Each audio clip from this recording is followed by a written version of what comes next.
magandang hapon sa inyo lahat. Welcome back to my channel. Ayan, James Garrett TV. Ayan, nandito tayo ngayon sa may kanto ng Soler Street. Ayan, at nakikita natin matraffic pa rin hanggang ngayon dito dahil ginagawa yung kalsada, no? At medyo matagal-tagal na nga po itong kalsada na ginagawa. At ayan, hanggang ngayon hindi pa rin natapos yung halos ilang lane. So yung dalawang lane pa lang yung nagkakaroon ng buhos at saka yung kabila yan tinitibag na rin nila at hinuhukay na rin, no? Pero ito yung dalawang lane ay ayan, bali yung ibang part na buhusan na at ito bubuhusan na rin kasi may forma na siya dito. Ayan, para ma-update ko kayo.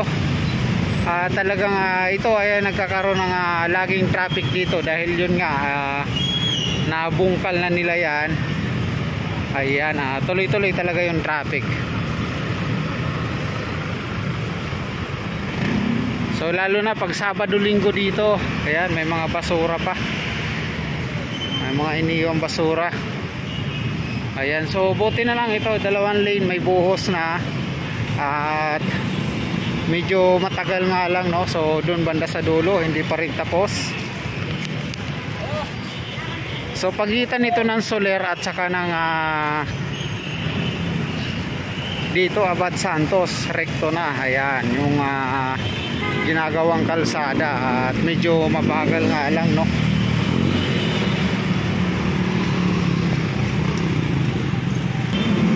So ayan, itong part na to, ayan, bubuhusan na rin. Ayan, makikita nyo ito, nakaporma na rin yung mga ano nya,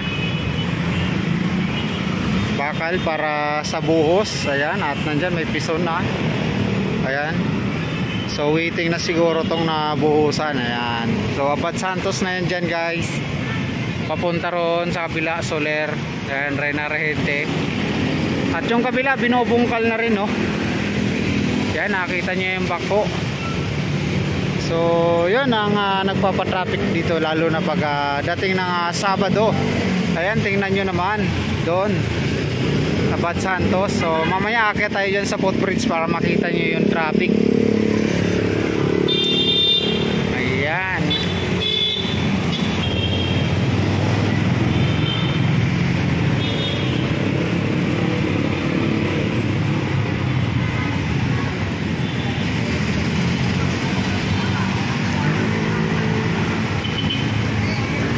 So yan, hanggang dito, guys, rekto itong ginagawang kalsada. Yan,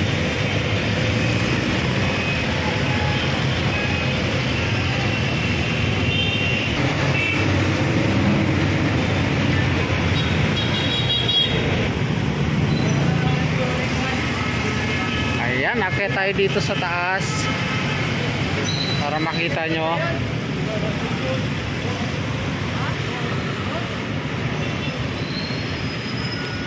Ayan, guys, so bali yan yung ginagawang kalsada. Ayan,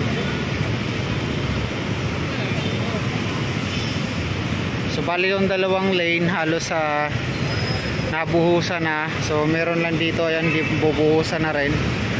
At yun dun sa dulo sa may parte ng Soler.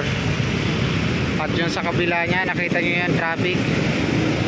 Isang lane lang kasi doon. So doon talaga galing ng Binondo, sobrang traffic na, oh. Nag-iipon yung sasakyan dahil pagpapasok dito, isang sasakyan lang yung makakapasok doon, tapos pagdating dito tolling. So yan yung nagpapahirap. So lalo na ngayon bare months, no? Ayan, kaya ayan, sana doon sa mga may alam para makaiwas muna sa traffic dito sa part nung Reyna Regente. Ayan, so ayan naman yung galing sa Abad Santos, galing ng mga monumento. Ayan, medyo matraffic na rin, no? So ito yung kabila. So ito rin, isa rin magkaka-traffic talaga, guys, dahil sa stoplight na rin, no?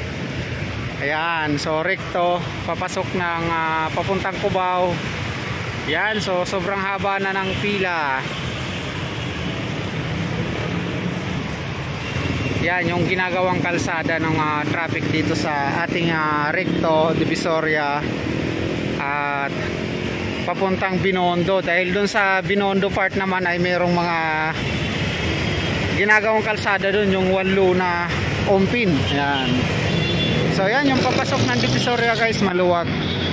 Makita nyo naman, napakaluwag.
Di na bisa